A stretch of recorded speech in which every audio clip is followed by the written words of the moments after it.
Welcome back to the Go Global Ed podcast, brought to you by the International and Foreign Language Education Team, also known as IFLE, in the Office of Post-Secondary Education at the U.S. Department of Education. My name is Amy Marion, and today I'll be your host. On the Go Global Ed podcast, we speak with IFLE grant and fellowship recipients to highlight their experiences, discuss issues in international and foreign language education, and explore the long-term value and impact of IFLE programs. Today I speak with Karen Awura-Adjoa Ronke Coker, a recipient of 2 consecutive foreign language and area studies fellowships, also known as FLAS, from 2019 to 2021. The FLAS Fellowship program provides funding to U.S. institutions to assist undergraduate and graduate students undergoing training in modern foreign languages and related area and international studies, or with the international aspects of professional or fields of study. Karen's fellowship provided opportunities to increase her understanding and proficiency of Wolof, the national language of Senegal. Currently, Karen is a PhD student at the University of Florida College of Public Health and Health Professions in the Department of Environmental and Global Health. Karen, welcome to the podcast. Thank you for having me, Amy. I am really excited and grateful to be here. So to get us started, could you tell us a little bit about yourself, how you became interested in language learning and learning Wolof?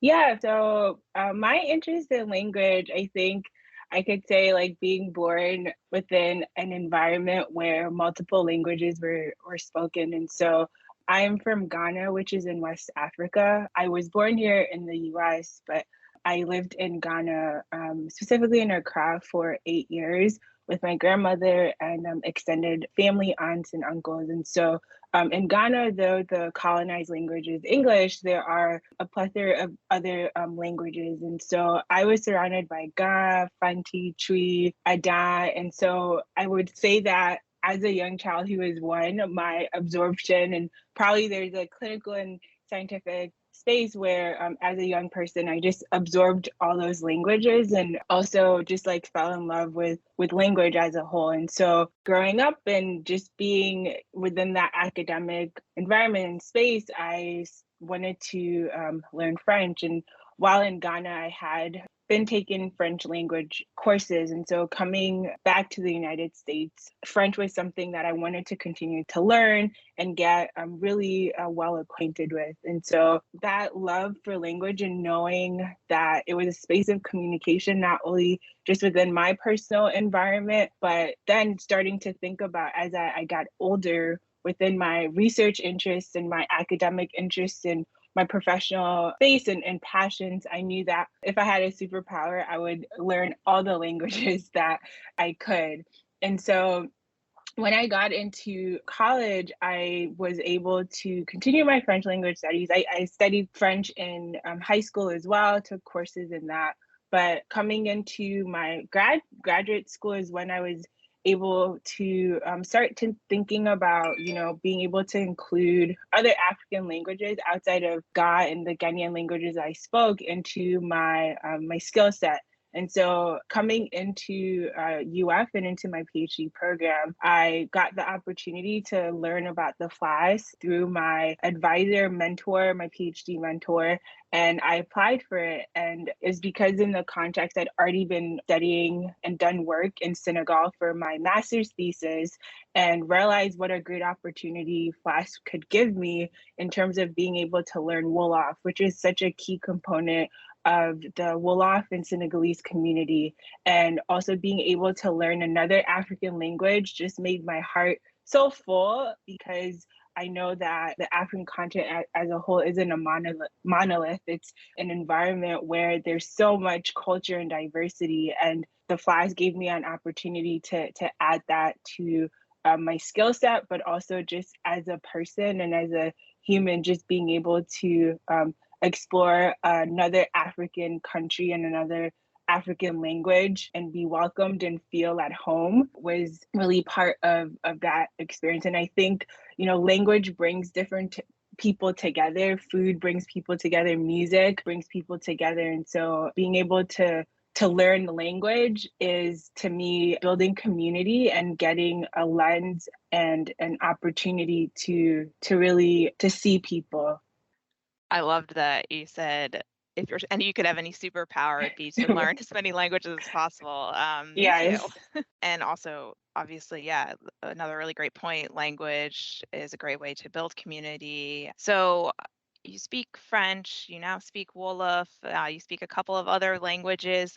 Could you tell us a little bit more about your time in Senegal and Mhm. your research interests? Yeah, so during 2015 to 2017, I had the opportunity and privilege to really meet someone that I consider a great mentor to me, Dr. Gregory Jenkins, who is at Penn State, and he is a meteorologist and he has worked in Senegal for 20 plus years looking at climate impacts on different levels. And so he afforded me the opportunity to work with him and go to Senegal for the first time. And so that opportunity of being in Senegal, though I spoke French, created this space to say, like, being able to learn Wolof would be a great opportunity for me to really get to know the people of Senegal and really supplement and make an environment for my research interests that more full. And so my research interests have always surrounded looking at health and looking at social and environmental conditions that impact people's health, primarily in West Africa. And so I know that culture and tradition are connected to language and people, and so being able to speak to people in a language that means a lot to them and it's part of their daily life, that is important. I think it creates that safe space of safety and trust for people to know that you speak their language and you're meeting them where they are rather than them having to meet you where you are, especially coming outside of their world. And so my work, it's surrounding like community and being able to speak with community about how they experience, climate change and different environmental conditions on a social level as well that impact their health. If I'm not able to speak their language, how will I be able to really understand them, right? It's great to have a translator, but I think being able to at least share and show the intention of you taking the time to learn their language and how they communicate and what makes them feel comfortable and free is really important. So the experience of FLAS created that opportunity for me to really learn a language, but learning that language created the space for me to learn their culture. The Wolof culture is so rich and so attached to the language and what they speak in terms of the traditions and who they are. And so that language study really opened the space for me to see also similarities between my own identity as a Ghanaian and as an African, and to also see how language creates that environment for shared exchanges and to also see similarities and unique differences as well. Yeah, so many great points. I understand that you are looking at health and climate change and issues like Mhm. that and working with Yeah. communities, primarily in Western Africa and Senegal. So, language definitely is so important when you're trying to build rapport and work in different Mhm. communities. So, Yeah. could you tell us about your experience on the FLAS program? What was the program like? What's Yeah. your proficiency like in Wolof now? Any fun Yeah. stories or things that you'd want other folks to know about the program? Yeah, I will first say that for me, my language learning process excels when I'm in country. So I know some people, when they learn language, being able to learn the grammar, being able to be in a structured environment where they are able to, write and, learn the more kind of structured things is easier for them. For me, I'm a practical person. I have to practice, I have to be around it, I have to be in it. And so I would say that, the FLAS program here at UF and the support from the Center for African Studies has been amazing because when I first got funded from the FLAS, my first semester was around like four of us and the Wolof professor, he was Senegalese. And so he really took his time to, share not only the culture, but the language and, from pronunciation to learning. And so I had the FLAS for 1 year, and then I also was able to apply for the summer program because the Center for African Studies here at UF has a great African language program, AFLE, as well, that occurs in the summer. And so I was able to then, have a professor who was also Senegalese, who not only was teaching me the language, but also teaching me the culture, right? And so that experience of FLAS was that it wasn't just learning grammar,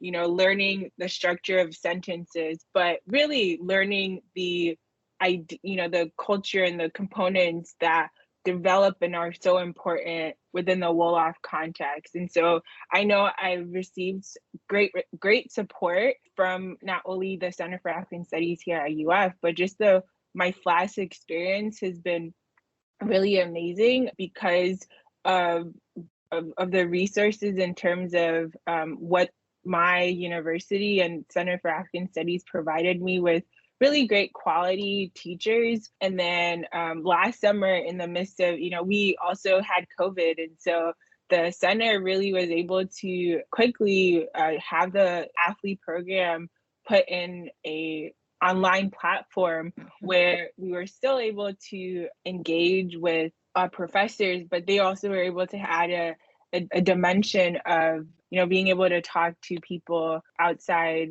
of UF, right? Because of that technological accessibility. I also then had the opportunity with FLAS Summer to be able to use that to be in country. And I think I was the first one at UF, I think, with the athlete program and FLAS as well, to continue like my Wolof study. So I started at the beginner level. I never knew anything about Wolof. I'd taken a few courses during my master's, but I forgot all of that. So I started at beginning level of FLAS in 2019 and steadily moved on to like advanced. And so as I advanced and as I got FLAS, I became the only student, but still continued to have the support from Center for African Studies and FLAS funding to continue and being able to be in country while I was a FLAS fellow. I think it's not a required thing, but it's something that you're able to do in the summer. And again, Center for African Studies was very accommodating to find a professor for me. I was in country, I was doing pre-dissertation work, and I was able to speak the language and be with the community I was and practice my Wolof and say, I'm not that great, but me being here is really improving, and you are helping me with knowing my mistakes. And I am a practical person. I want to be surrounded. I want to hear the language being spoken. I want to see. I just don't want to like just read a book, but I really want to experience the culture and see how attached that is to the language that I'm studying. And so I'm really grateful because that really the past from 2019 to 2021, the FLAS not only supported my language study, but it also supported my funding for my PhD, right? So it's like this 2-in-1 where I'm able to pursue my PhD journey, which has been such an experience. We've all been going through COVID. And so being a student, as well as being within this environment of a pandemic, but being able to have these moments of financial support from the FLAS and pursue a dream of doing this PhD experience has been very enriching because I get to learn a language in a context and environment that I've always wanted to pursue when it comes to health and working on the continent, but then also being able to have FLAS pay for my funding for the first 2 years of my PhD experience. It's very, very awesome. So yeah.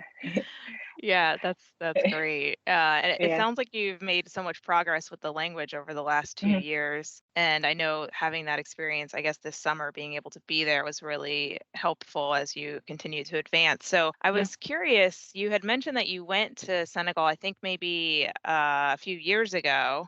Is that Mm-hmm. right? And then you Yeah, went, around 2016. Yeah.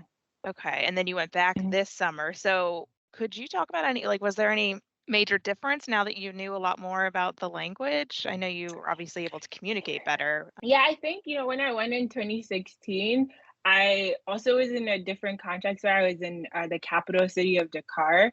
And Hmm. so I could use like more French to navigate, and I didn't really rely as much on my Wolof that I was being taught. So I think definitely last summer being able to be in Senegal, I really worked to just use Wolof, even though like I completely at moments like messed it up and didn't know what I was saying. I'm like, well, like, the basics of like introduction of like Nangadef, Naka, Sawagiatum, like I got more comfortable in terms of the greetings that are so essential in Wolof that I definitely did not have in 2016. And also within last summer, I was in a more rural context. So more people spoke Wolof rather than French. And so that environment really, it challenged me, right? And I Hmm. think also I just had to be very vulnerable and say, this is this process. Like I didn't grow up in this culture. I didn't grow up in this language environment, but it did feel like home. It felt like Ghana. It's just a different language. And so I think that it was more enriching for me because I could understand, even though I couldn't fluently speak as quickly as everyone was who was around me. Everyone was very kind to let me mess up or finagle my Wolof language. But I really felt like supported by the community that I created, and I think that was because I now had more vocabulary. I now knew more jokes, so I could kind of like joke around and feel welcomed, and like all people are already welcoming. And so I think there's a huge difference in terms of me going last summer because of my almost 2 years of Wolof training, because it was more nuanced. I had a different lens of really hadn't dug into different cultural aspects of like, readings that I've done about specific Wolof key people and the legacies and history of the Wolof people and the area I was in. So I it was more enriching and I was more informed because of my language learning. FLAS afforded me that. It's been this experience where I have not only learned a language, but I've learned the history. I've learned about who the Wolof people are. I've learned the food. I've learned, and to also critically think about how language facilitates people's ideas and who people are and how that's greatly attached to their lived experiences, right? And how Hmm. that also informs how I think about my research questions and my PhD and my dissertation, in that I have been able to have a more enriched and a clearer understanding of why do I want to look at climate change and health? How does this impact this community? And specifically thinking about how within the Wolof context and Wolof language, how do they describe these events such as climate? How do they experience these things in their health, right? Because how people describe things in their language doesn't translate always, or it doesn't, something in English doesn't translate into Wolof, Right. because that context isn't part of their lived experience. So there's not a word or there's not a phrase within someone's culture. And so you can't force that because that's not perhaps something they experience. They may have other ways in which they describe it. Learning Wolof really has given me this enriching experience that I probably would not have had in my PhD experience if I hadn't been funded by FLAS and I hadn't had the opportunity to learn Wolof. And especially in a global health environment, I think you can't do research globally Hmm. if you don't know the community that you want to work with. It's like, what's your intention? Why do you want to work in a context of, helping people who are dealing with, legacies of health outcomes that are connected to colonial legacies, not just on the African continent, but you don't understand, even if it's not a different language, right? You being Hmm. able to meet people where they are really does inform you in the work that you want to do. And I think communication and is a big piece of that. And if people aren't able to communicate with you, or you're not able to listen to them communicate with you about what they're experiencing and what they have gone through, then your work means nothing, in the sense that there's not going to be an outcome that is beneficial for that community. You are rather being extractive for the work that you want to do, right? And so I think, what I'm saying is that this opportunity of being able to learn this different language, I think it's very critical in like the space that I'm in. And I think everyone should be able to have the opportunity to learn a language if they're able to. For sure. Yeah. Yeah. Access is probably one of those key points. So I did want to go back to something you mentioned previously. It's been really great hearing your journey from doing your master's and going to Senegal and speaking French and then learning about Wolof. You had mentioned a mentor, and Hmm. I think sometimes mentors can be really important for people who are trying to figure out what's the next step or where they're going in their studies or whatever it might be. So, do you have any suggestions for students or people who are looking for a mentor and how they could use mentorship to help figure out their next steps, whether that be with language learning or international studies or their PhD? I think mentorship is a process I'm also really learning as I do, right? Because I think people have different mentors in different areas in their life. And so I think this, for me having a really good understanding of mentorship started to really blossom for me in my master's program. Like I'd had during undergrad, but I think I really was able to experience or even desired wanting a mentor, but I really was able to have that in my master's in Dr. Jenkins, because he created that environment for me to be free to ask questions and for him to also share his experiences. And I think one piece about mentorship is being bold to ask, Mhm. and also being able to ask the people that you are interested in mentorship to ask them, like, what does mentorship look like for you, so that they Yeah. can share what their views are on mentorship, and then you can share, like, I would like to be your mentee, but even what that looks like, this is new for me. And so what has been your experience and what can our experience be, and also have a kind of fluid aspect to it. Or if you're really specific to wanting to get somewhere in life, if you're able to identify someone who's already in that space, or if you're able to identify people who are not even near where your interests are, I think it's good to have a diversity of that, right? Because for me, I think that, having mentorship, or mentors who are in different places enriches your ideas, because if you're able to share something that you're interested in and someone else isn't necessarily in that space, but they are in a different environment, they may share a viewpoint or lens that you hadn't thought about. And then you do have someone who is directly in the space that you want to be. Yeah, those are all really great points. So, when it comes to mentorship, being bold, being willing to ask, reach out, talk about what mentorship looks like, Mhm, and keeping in mind a diversity of viewpoints and mhm. perspectives from the folks who you might be talking to. And it's an ongoing process, and you're probably going to have a variety of mentors if that's something that folks are interested in, and it can really help you expand your lifelong learning, you could say, right? Yeah, yeah, lifelong learning. Yeah. I just have a couple of more questions. I think this has all been a really wonderful conversation with lots of very interesting insights into your language learning journey. So, but how do you see language skills being used in your career? Yeah, language is gonna be very important to me.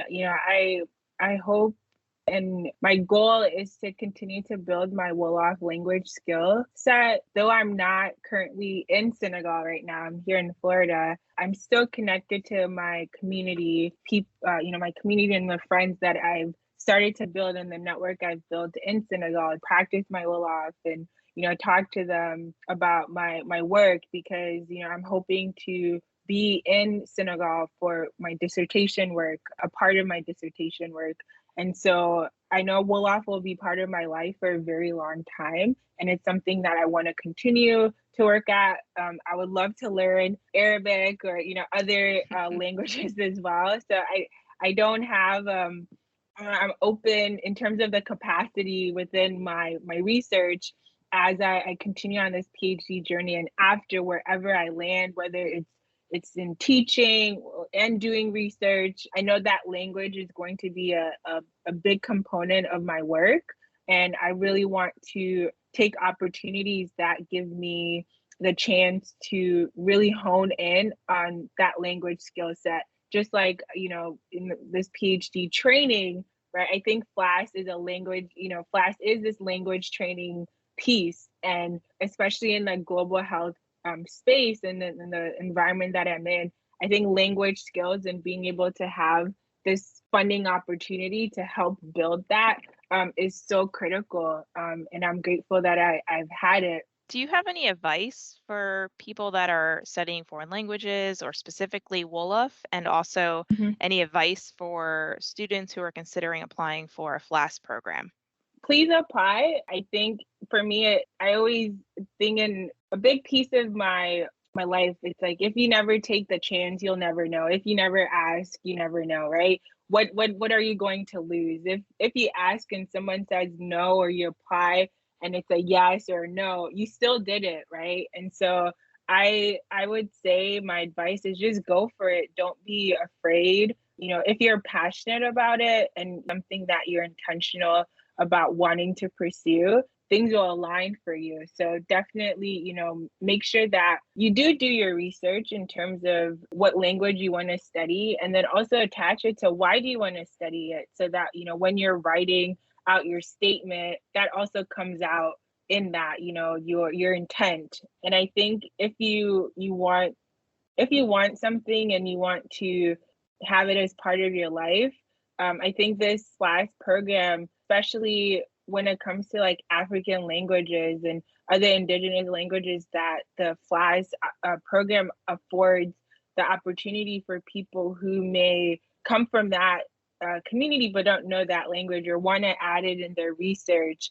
or being able to travel and feel community and be part of community. Go for it. Don't be afraid. Make sure to reach out to people who are interested in Wolof. Reach out to me. I'd love to share my experience, because being able to learn another African language also has amplified the African languages that I already speak, right? And being able to see connections to, and also being able to see this space where there are African scholars who are teaching African languages, also teaching about African culture and history, and to be surrounded by such brilliant people who are continuing to document and share language of a continent that like was colonized, continues to be, and also where there's so much wealth of diversity, where it's not just Wolof, they're teaching Yoruba and Igbo and Twi and all these African languages that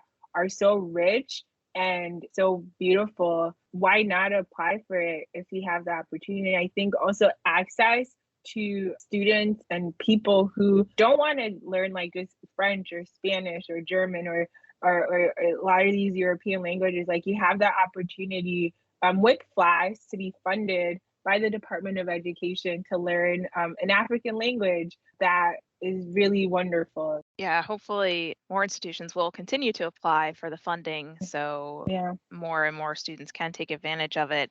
And something to remind our listeners too is that you started Wolof essentially as a beginner about 2 years ago, right? Yeah. So don't be Yes. discouraged if you haven't, No. if you don't have a long background in the language that you're interested in learning. There's Mhm. definitely this type of opportunity that can help you improve your proficiency. Yeah. So, Karen, is there anything else you'd like to add? Yeah, I would just say, like, if you are a undergrad student or a graduate student, go for FLAS. See if your institution has it. If your institution doesn't have it, speak with your Center for African Studies and say, hey, there's this FLAS opportunity that I'm interested in. How can it happen for me? How can I have the opportunity to apply for it. And if your institution doesn't have it and you are pursuing graduate school and you're interested in African languages, UF has such a great FLE and Center for African Studies and the Sahel program. So be able to do your research. Don't limit yourself and don't let your environment limit you as to, what you can do and what you can accomplish. Okay, Karen. Well, thank you so much for joining us on the podcast. This has been a really wonderful conversation, and we appreciate you taking the time to talk about your experience and encourage others to get involved in the FLAS program. Thank you for having me, Amy, and thank you to the Department of Education. Thank you so much. Thanks for listening to the Go Global Ed podcast, a production of the International and Foreign Language Education Office at the U.S. Department of Education. Be sure to follow us on Twitter at Go Global Ed and subscribe to our newsletter to learn more about upcoming podcast episodes and other IFLE updates.